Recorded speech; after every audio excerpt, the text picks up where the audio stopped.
je vais l'envoyer dans le groupe. Ouais.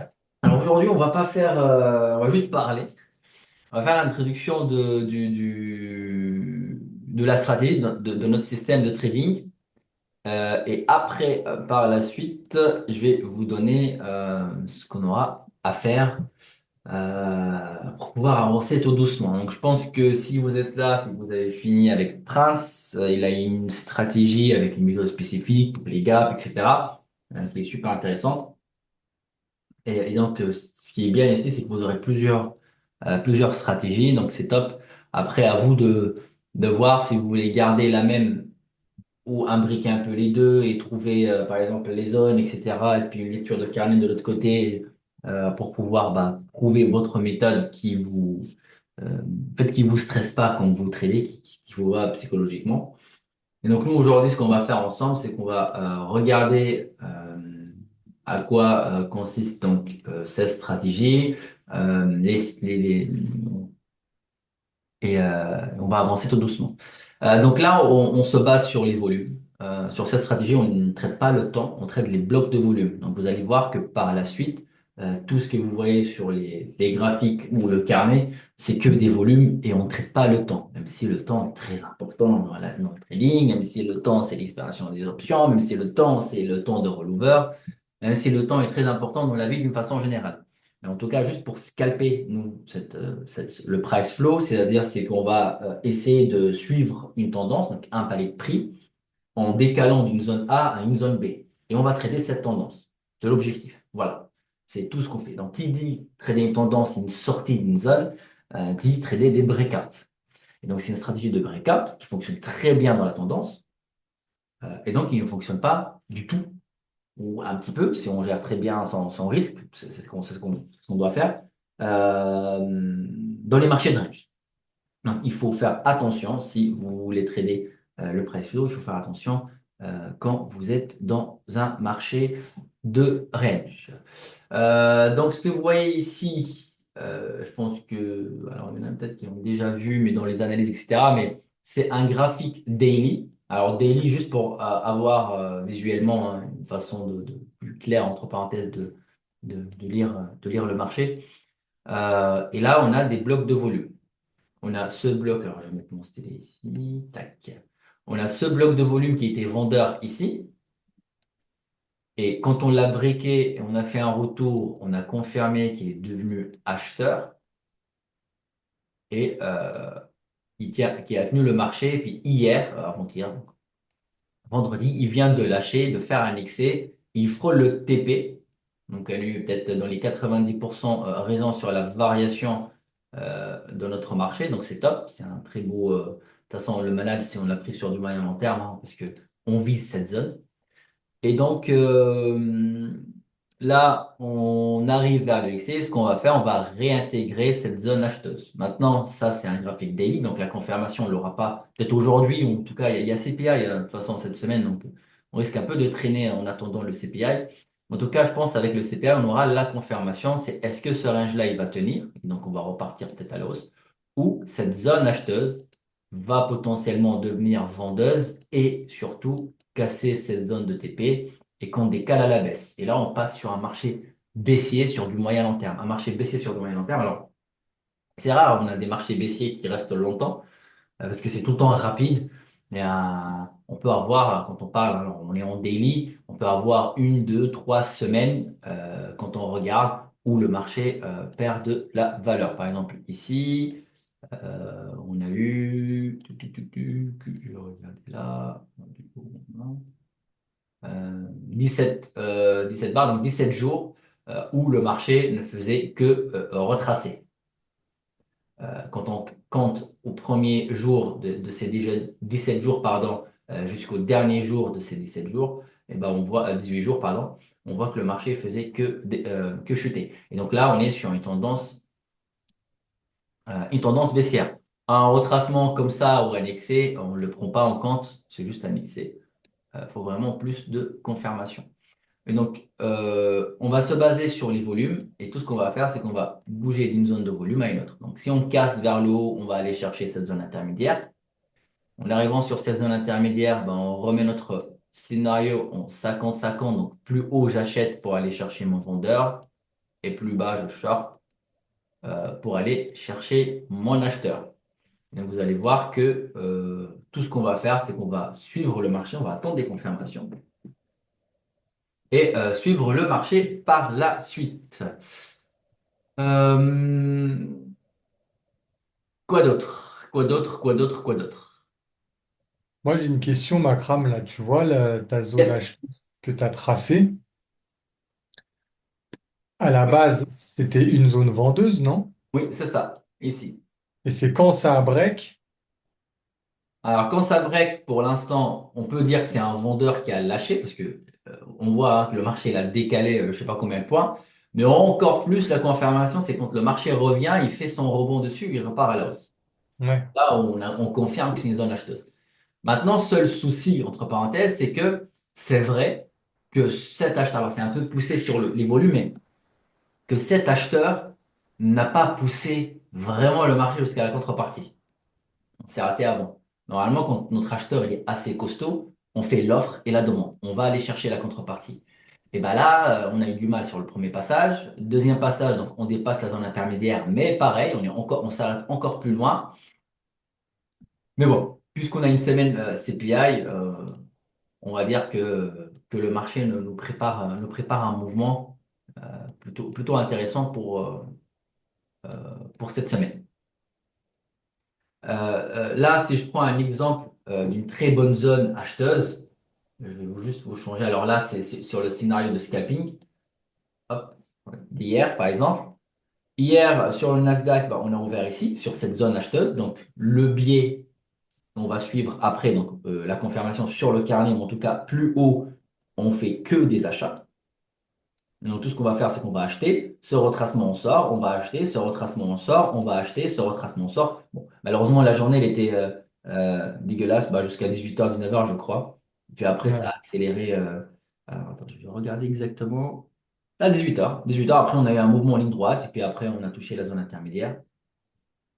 Mais on va faire que des achats. Et là, si tu veux regarder, entre parenthèses, et tu vas scalper sur ta journée, tu vas dire, OK, mon acheteur ici, il a accumulé déjà. On a fait une phase d'accumulation, c'est-à-dire un range. Il a pris le maximum d'ordre à l'achat.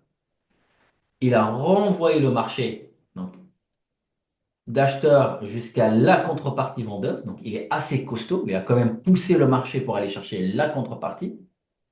Et deuxièmement, qu'est-ce qu'il a fait? Il a cassé le vendeur et il a fait un excès jusqu'au premier TP qu'on avait tracé. Donc là, c'est un acheteur. Maintenant, tout ce qu'on va faire, c'est que normalement, on va avoir, normalement après, hein, on attend vraiment sur le carnet. De toute façon, nous, on ne prend pas un biais. On a deux scénarios. Au retour, si j'ai sur ce vendeur, plus haut, si le marché part plus haut, j'achète. Et donc là, je sais que j'ai un acheteur très costaud derrière moi. Par contre, si la zone vendeuse on passe plus bas que la zone vendeuse, là, je vais shorter pour vraiment soit revenir rechercher mon acheteur pour qu'il accumule encore, soit mon acheteur il n'est plus là. Et si mon acheteur il est plus là, le marché va traverser en ligne droite parce qu'il n'y a plus personne qui achète. D'accord? C'est comme si, on fait un exemple, vous poussez une porte et puis il y a quelqu'un qui tient la porte. Et donc il est un peu assez plus costaud que vous. Donc vous poussez la porte et la porte elle s'ouvre pas. Et au moment où la personne elle se retire d'un coup et vous poussez, bah, la porte elle va s'ouvrir très rapidement. Vous risquez de tomber. Donc, n'essayez pas de faire ça à la maison. C'est dangereux. Et donc la force du marché va partir directement en tendance baissière et on peut aller chercher plus facilement les deux TP. Donc je pense que pour les volumes, on a fait un peu le tour. Vous allez voir souvent des volumes acheteurs, des volumes vendeurs, des zones intermédiaires et des TP, c'est-à-dire la sortie du range. Alors nous, ce qu'on traite, c'est une sortie de range qui peut être un excès hein, sur du moyen long terme. Donc nous, parfois, on peut toucher ici, puis le marché réintègre et trader son range normalement. Sauf que nous, cette sortie sur le range, elle nous fait 100 points Nasdaq.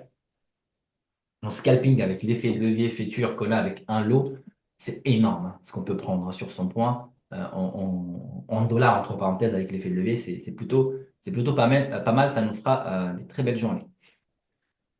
Euh, Qu'est-ce que je voulais voir d'autre? Donc, pour les zones, on est bon. Le volume profile, qui est très, très important et très intéressant. Ici, sur les analyses, on traite toujours, comme les volumes, hein, donc on traite toujours euh, sur les datas, c'est-à-dire le passé. On va se baser sur des données qui ont déjà été faites, donc c'est-à-dire c'est sûr. C'est sûr que là, je vous parie tout ce que vous voulez, que l'AVH d'hier, hein, je parle, hein, d'hier et l'AVL d'hier, donc il était à 20 744 et l'AVH il était à 20 890. Je vous parie tout ce que vous voulez que ça ne changera jamais. Est-ce que j'aurais raison ou pas sur l'AVH et l'AVL d'hier? C'était hier, hein, ça y est, hein, c'est un volume profile daily de la veille. Est-ce que ça risque de changer ça? Bah non, c'est le Jamais de d'hier. la vie. Et donc, c'est la seule chose où je peux être sûr à 1000% sur les marchés de dire, ben voilà, la VHDR et la VLDR sont arrêtés ici et pour rien au monde, ils vont changer. Donc, c'est des datas sûres que je peux me baser dessus. Peut-être on aura toujours un pas de retard sur le marché. On est en train de suivre quelqu'un et quand on suit quelqu'un, on n'arrive jamais avant lui. Quand on part, on a toujours le même exemple. On a un resto ou un endroit, une adresse X. Et il dit par exemple, moi je vais te suivre parce que je connais pas la route et on part avec deux voitures différentes, et ben je pourrai jamais te doubler. C'est-à-dire, je vais toujours être derrière toi et quand tu vas tourner à droite, je vais tourner à droite, quand tu vas tourner à gauche, je vais tourner à gauche, etc., etc. Et bien sur Ouais. le marché, c'est la même chose. On est en train de le suivre, on ne pourra jamais le dépasser. Et donc, on va l'attendre, nous créer des zones, on va trader ces zones-là avec deux scénarios techniques, c'est-à-dire si on est plus haut, j'achète, comme hier par exemple. Hier, si on avait cassé plus bas, et ben là, je passe en short. Pourquoi? Parce que j'ai détecté cette zone de volume.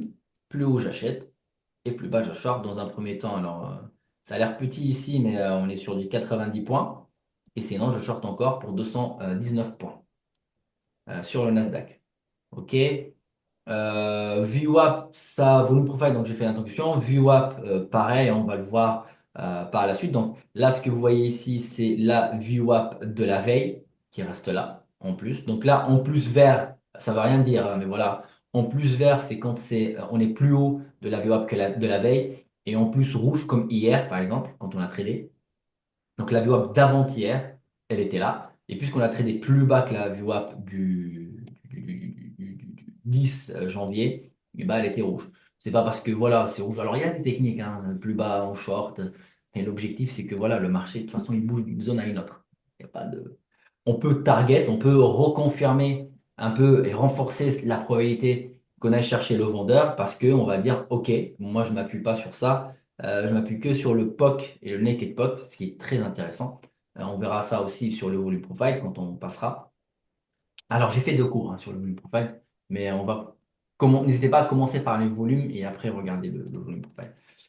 Donc, ici, on est sur une tendance haussière. On peut viser notre zone vendeuse et pour prendre un peu plus de risques, même si voilà, hein, on a quand même pris, alors si on était à l'achat en day trading, on a quand même pris 300 points, même si c'était quasi très compliqué à tenir.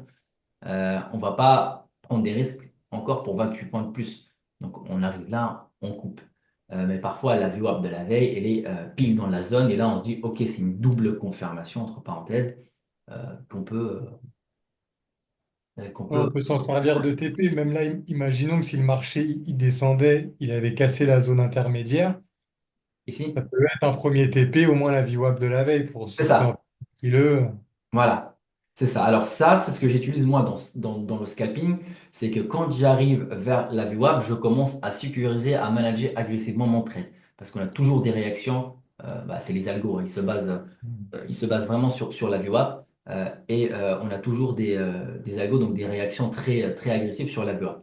Et donc là, si le marché doit se retourner ou faire un excès, même si on continue à être baissier, hein, imaginons que là, euh, ici, on est baissier parce qu'on est plus bas que la zone. Imaginons on va réintégrer le vendeur.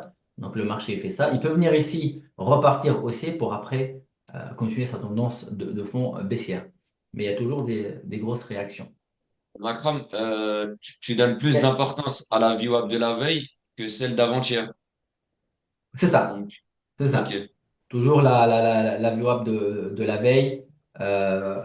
avant celle d'avant-hier. Mais ça, on le verra sur le volume profile. Vous allez voir aussi le POC.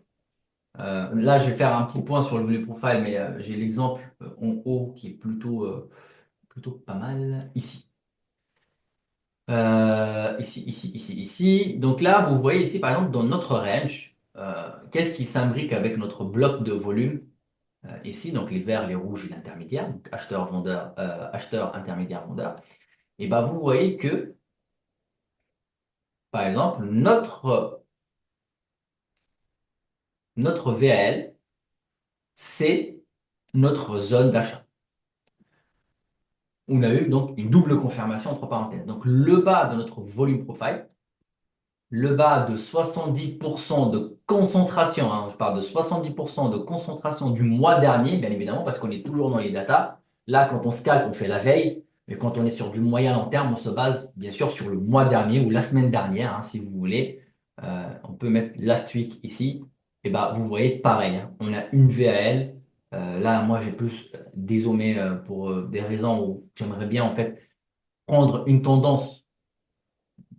Alors, le plan, c'est de prendre une tendance à la sortie de ce range-là et garder le trade le plus loin possible. Donc, c'est le plan. Donc, c'est pour ça je dézoome un petit peu, même si j'aurai des confirmations, je rentrerai, puisque je suis dézoomé, donc je ne vais pas rentrer directement sur le marché. Je rentrerai un petit peu plus en retard que quelqu'un qui est à peine plus zoomé. Mais par contre, mon trade, ce trade-là, en tout cas, j'aimerais bien le garder peut-être un bon petit mois ou le premier trimestre de 2025.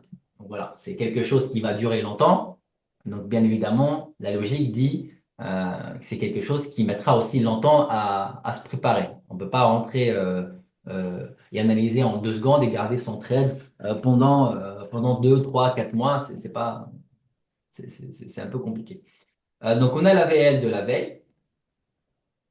Là, sur le Nasdaq en tout cas, tout va se jouer. En plus, avec le CPI, c'est magnifique. Même si le retard, il sera que la confirmation elle va être peut-être sur le CPI. Pour passer un peu sur le point technique. Donc, bah, on se prendra, entre parenthèses, ce manque à gagner sur la variation des CPI si on est baissier. Mais en tout cas, ça confirmera. On entrera un petit peu en retard. Mais c'est pas grave, c'est comme ça. Euh, et donc là, on a un retour sur cette zone. Maintenant, c'est parti. Si on réintègre, bah, la position, on peut aller chercher là, là, et pourquoi pas des plus hauts historiques et on repart sur une tendance haussière. Si maintenant le marché repart ici et là, cet acheteur confirme qu'il est vendeur, il part chercher le TP et en plus il casse le TP, là, on aura notre confirmation de tendance baissière et là on passe en short. Ok. Ok. On passe en short. Donc là on est bon, on est bon, on est bon, on est très bon sur ce point. Un setup très intéressant. On doit être un peu plus patient, beaucoup patient sur ce setup. Mais c'est un setup, je pense que c'est pour ça, hein, si vous avez des PA, etc., eh ben, ne tenez pas trop tête au marché. Hein. Vous avez vu le live hier, ben voilà, ça part, on essaye, on se prend les mois, et les plus, il nous sort BE et il part dans notre sens. Donc on sait que logiquement, on ne gagnera pas d'argent. Pourquoi? Parce que quand on a tort, on perd de l'argent. Et quand on a raison, bon, on n'arrive pas à le manager parce que le marché va nous sortir BE et après, il va faire les 5, 6, 7, 10 points S&P qu'on avait prévus d'avance. Et donc, si on tient tête au marché, on sera pas, cette journée-là, elle ne sera pas rentable. Donc voilà, tenez pas tête au marché si vous avez des PA, ça va se débloquer. Un peu plus de patience. Mercredi, hein, il est là, hein, c'est après-demain. Hein. Donc voilà, un peu plus de patience, CPI. Et là, je pense que euh, ça va déboucher un peu ce blocage. Et puis là, on va partir un peu on va prendre une tendance parce qu'on a eu le FOMC. Ça va confirmer maintenant, alors un peu sur les data macro, je pense même qu'avec Nico, on fait beaucoup. Euh, et c'est super intéressant, mais ça va confirmer toutes les craintes ou pas craintes de FOMC et de les craintes de Trump aussi un peu quand il dit qu'il voit un rebond de l'inflation. Donc là, voilà, avec le CPI, on ne se pose plus la question, on va être sûr. Est-ce que les craintes, donc vous avez vu la réaction sur les craintes, elle était quand même pricée. Maintenant, tout dépend le taux, combien il va sortir, puisque le Nasdaq il a perdu 1000 points quand même. Hein. Donc, je pense que le marché l'a déjà pressé. Hein. Il n'y a pas de. euh, Ça c'est sûr. Maintenant, bah, faut voir sur la continuation sur du long terme. Si c'est juste un retracement et puis voilà, c'était ça, un petit rebond, même si on est en tendance baissière, parce que l'inflation elle est en tendance baissière.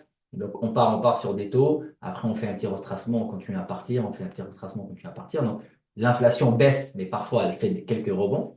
Et donc le marché peut le prendre de ce côté-là. Et donc, voilà, les marchés continueront potentiellement à monter en étant un peu plus prudents, mais quand même.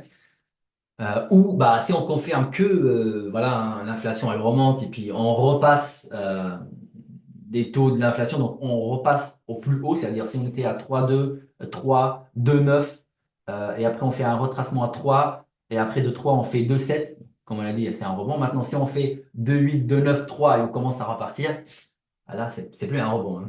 L'inflation elle repart. Donc, il faut faire attention. Donc, voilà, c'est le sujet et la crainte des marchés en ce moment. C'est pour ça on voit un VIX à 20 et à 22 hier, hein. Vous avez vu, les marchés, ça bouge pas. À la limite, c'est un jour férié. Alors, moi, peut-être, je suis un peu habitué sur la volate, mais je ne sais pas vous, mais c'était pas volatile hier. Il n'y avait pas des mèches, il n'y avait pas des excès. Le S&P, bon, il faisait des excès sur nos trades parce qu'on rentrait avec 3 clics de stop, c'est tout. Mais il n'y avait pas les 3 4 points d'excès où le marché était vraiment excité. Et donc, bah, parce qu'on a un marché qui attend le CPI. Donc, je vous laisse imaginer la réaction du CPI mercredi. Donc, c'est vraiment, voilà, je vous mets en garde, 14h30, il ne faut surtout pas réfléchir à dire, tiens, c'est là où je vais prendre le plus de gains. Oui, si vous êtes dans le bon sens, ou pas, hein, parce que parfois vous êtes dans le bon sens et vous vous faites liquider avant que ça reparte dans le bon sens. C'est pas là, on va attendre, 15h30, on arrive. C'est à partir de là, on va commencer à trader. OK. Donc, on a. Makram, juste hier, t'as fait le live sur quoi? Sur le Discord? J'avais même pas vu. Bon, oui, sur Discord. C'est que tu le fais une fois par semaine, c'est ça? 2 fois minimum, ouais, je vais mettre en place 2 fois minimum et j'ai mis le replay, il est dans. Ouais, ouais, j'ai vu, c'est pour ça, j'ai vu, je vais le regarder là. Mais je savais pas hier, c'est pour ça. Ok, pas de Non, il n'y souci. a pas de souci. J'ai fait un sondage en plus pour Ouais, voir. ben j'avais voté en plus, c'est pour ça, mais j'avais J'avais pas voté vu. S&P en plus. Attends, je vais voir la traître. T'es un traître ou pas? Ouais, Ouais, j'ai vu il a ça. voté S&P en plus. Non, non. Je vais faire un S&P et un Nasdaq. Comme ça, voilà. On est entre les deux et puis c'est toujours intéressant aussi de voir deux types de marchés. Ça peut être pas mal. J'ai fait l'analyse du jour, donc où j'ai gardé les mêmes zones, hein. On est sur des confirmations pour l'instant. Euh, donc là, on va passer sur le carnet.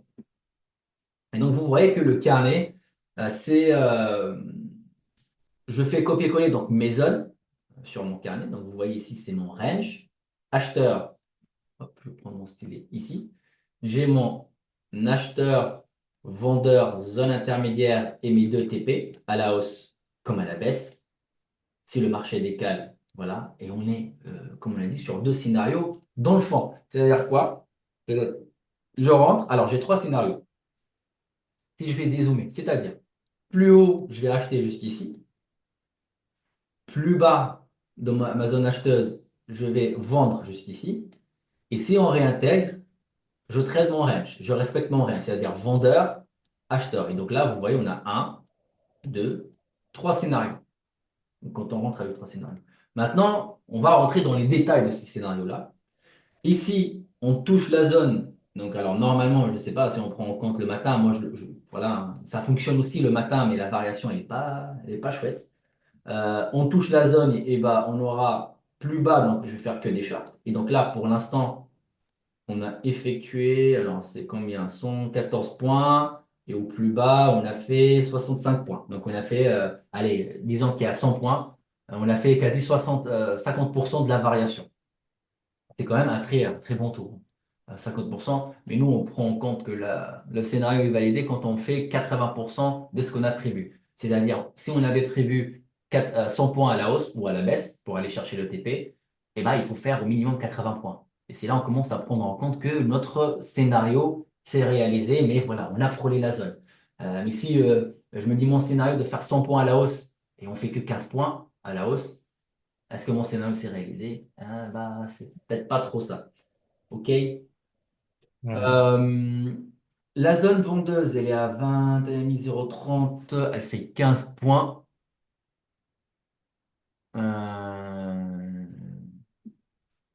Donc, elle va nous confirmer plutôt. C'est une zone plutôt intéressante hein, sur le marché. J'attends, alors pour ma part, j'aimerais bien donc, ce trade-là, le prendre en, en swing. Seul problème, si on n'avait que le PPI, je serais rentré aujourd'hui. Mais en tout cas, pour l'instant, il y aura aussi le CPI demain. Même si ça joue, hein, prix à la production, le PPI peut anticiper, entre parenthèses, les chiffres de l'inflation. Si on a un PPI élevé, on aura une inflation élevée dans la plupart des cas, hein. Bien sûr, si on ne calcule pas le corps, etc., ça c'est le cœur de l'inflation. Si on enlève les services et le pétrole, parce que le pétrole est très volatile aussi, hein, ça peut faire vraiment l'énergie, hein, augmenter et descendre la- l'inflation et, euh, et les services. Mais on verra hein, tout ça sur le côté fondamental. On va faire vers la fin, comme ça, le temps que vous juste tradez, que vous vous habituez avec les termes. Et puis après, on va commencer tout doucement. Mais si là, on attaque vraiment le côté macro, on explique les, les CPI, le corps, etc. Même si voilà, les formules se changent, on a changé en 2023. Euh, Par exemple, c'est simple, mais avant l'inflation, l'inflation, on se basait, par exemple, on faisait des calculs, on se basait sur du bœuf, sur la partie la plus chère. Et à partir de 2023, pour un peu freiner l'inflation artificiellement, hein, parce que sinon on aurait une inflation à deux chiffres, ça, pendant la guerre Ukraine-Russie, donc ce qui est venu après, on avait modifié un peu le calcul de l'inflation. On se base sur la viande, donc la viande le moins chère. On change de calcul, entre parenthèses, pour freiner l'inflation artificiellement. C'est pour ça, parfois, il y a des gens qui se demandent, mais maintenant, c'est impossible. Moi, je vis au quotidien, c'est pas une inflation à 3%. On voit des produits, ils prennent des 20% et tout. Donc, on joue un peu avec les calculs. C'est pas de la manipulation, hein, c'est pas, voilà, c'est juste pour vraiment comprendre le fonctionnement. Le marché se base sur des chiffres. Voilà. Il n'y a pas de logique, il n'y a rien. Non, il y a une logique, des chiffres, des maths. C'est comme ça.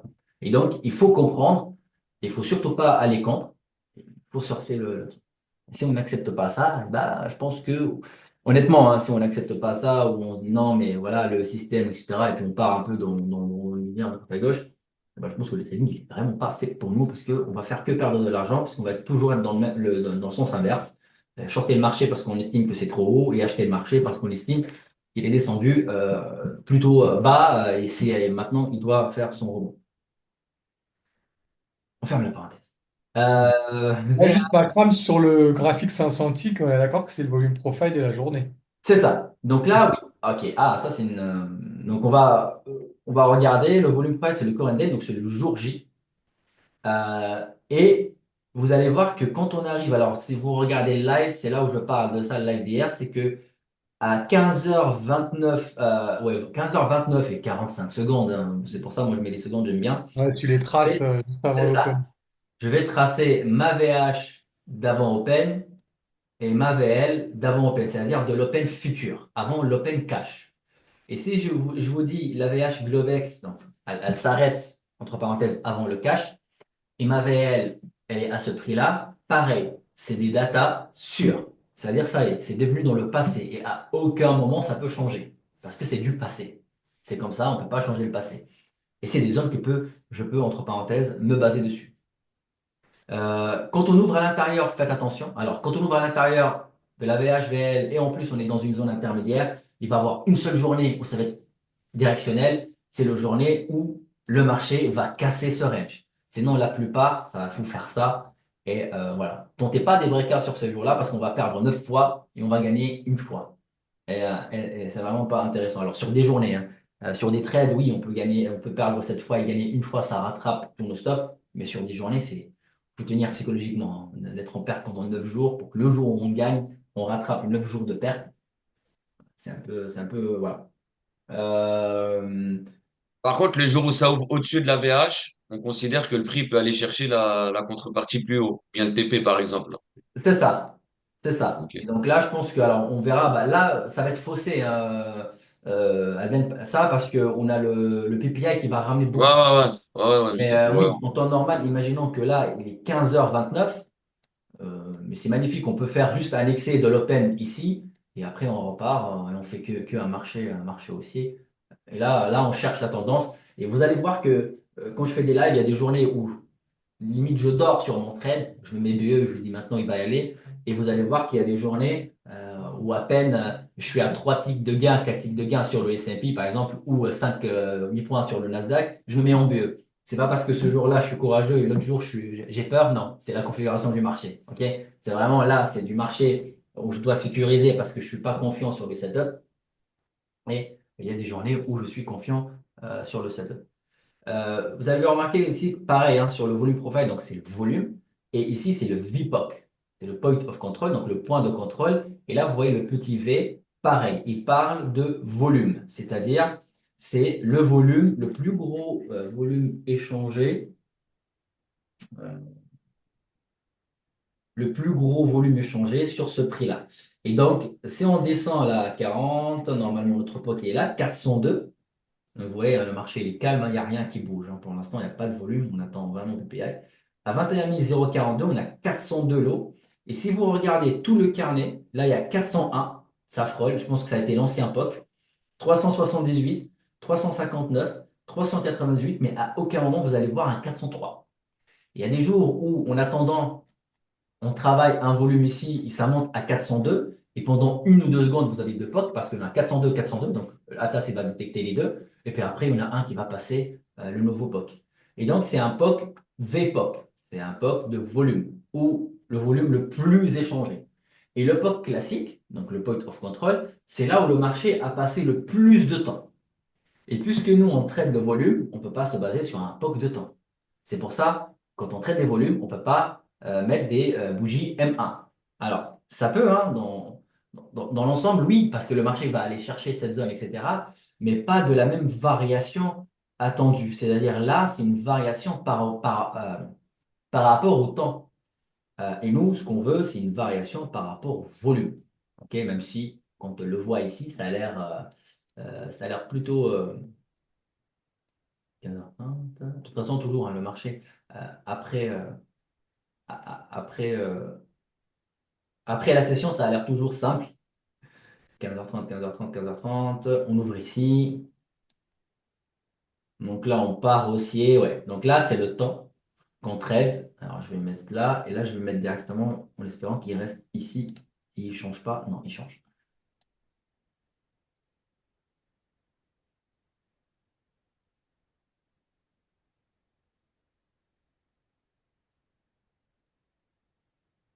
Euh, 15h30 ici. Et là, c'est le volume. Vous voyez? Dans un premier temps, alors, vous savez quoi? Attendez. Je vais faire un truc. Vous allez voir que en M1, clone window. Voilà. Et là, je vais mettre en M1.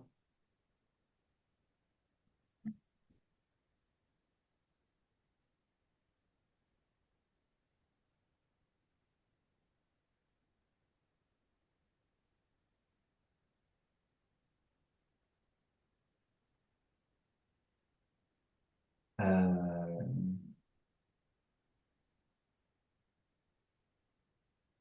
J'espère que c'est lisible quand même.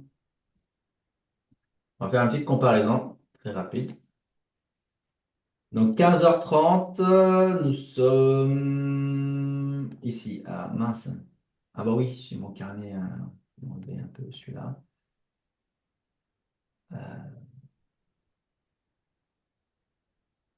Pas un peu dans tous les sens, ça tasse. Voilà. Hop, allez. Comme ça, on a les deux. 50-50. Et on est bon. Donc là, j'ai mon M1.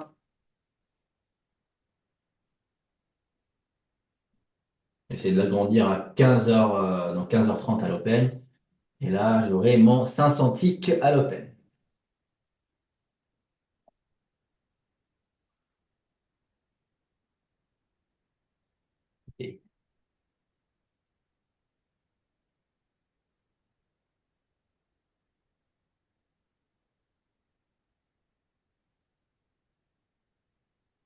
Et on va prendre 15h, donc 37.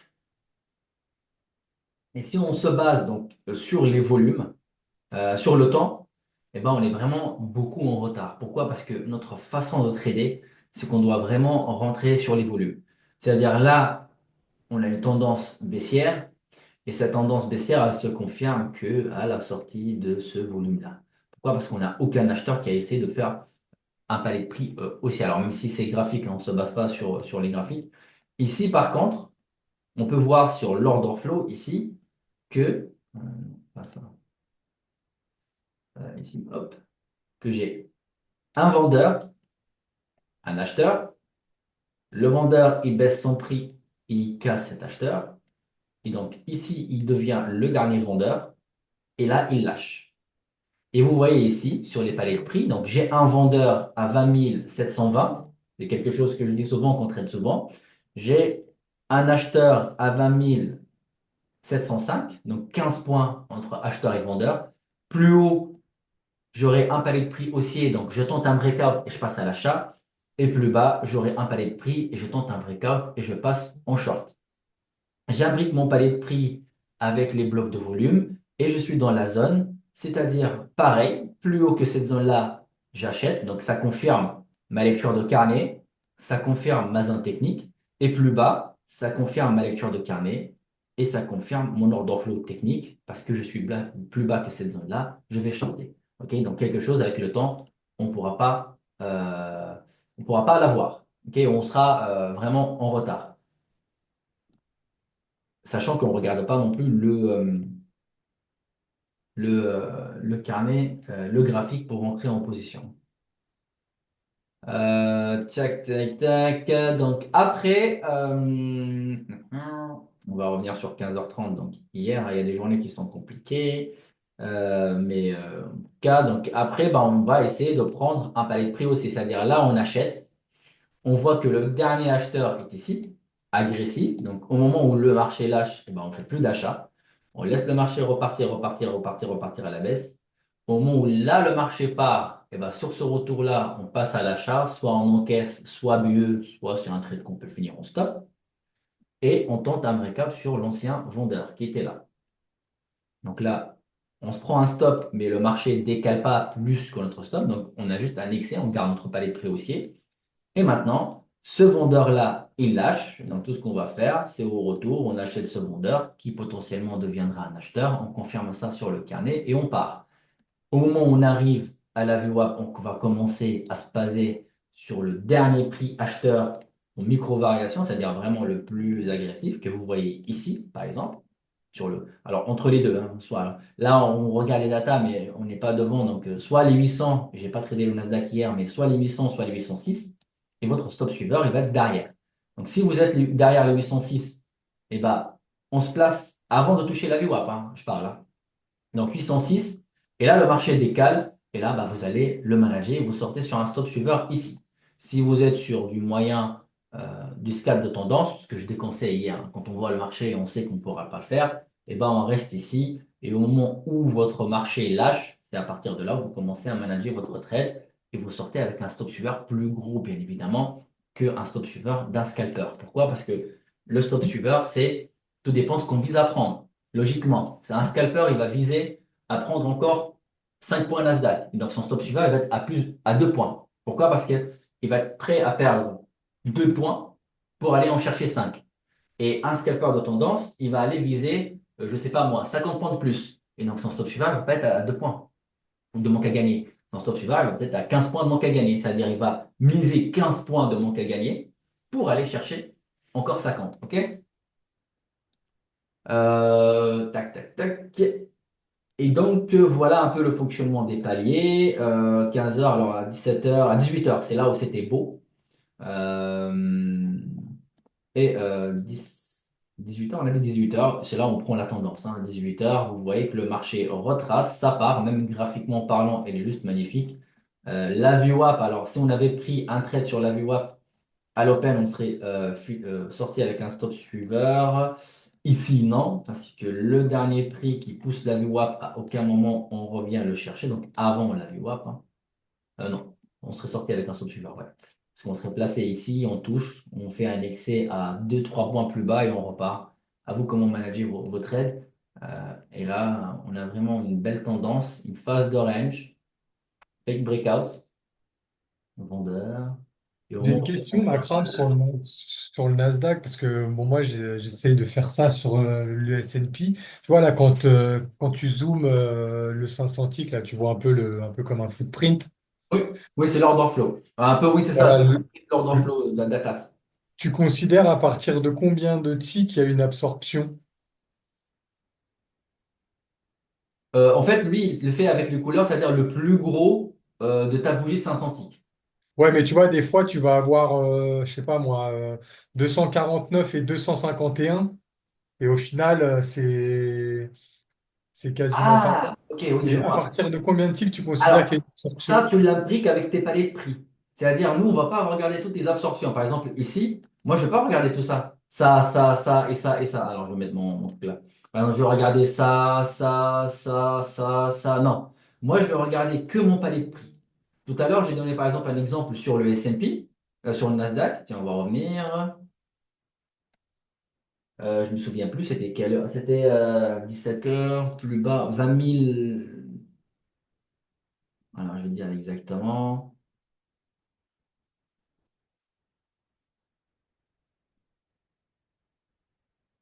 C'était à l'Open, voilà. Voilà.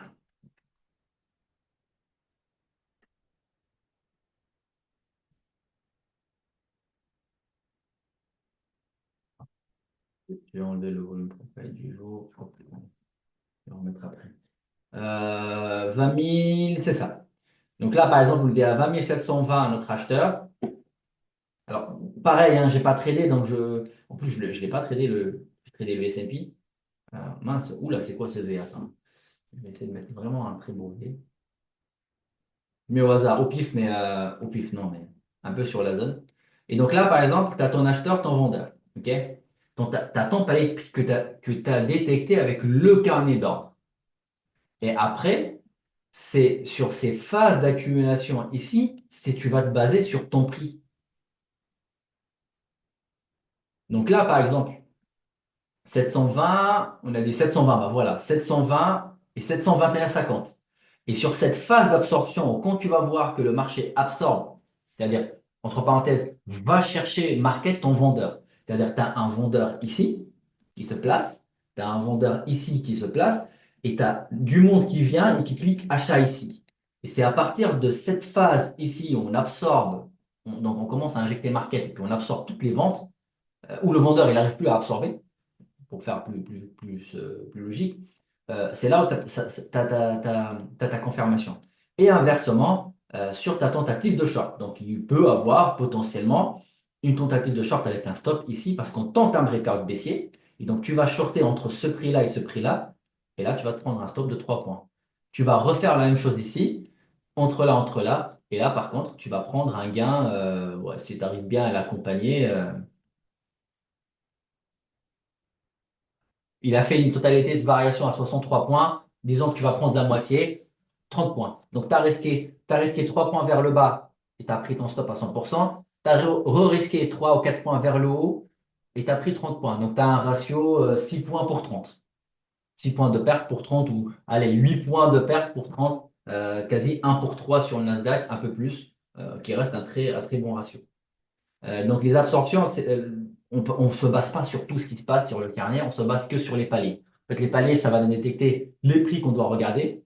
Et quand on a les prix, c'est là où on va regarder le volume profile et l'inside prix. Je ne sais pas si je me suis bien expliqué. C'est top pour toi, Ellie, ou pas?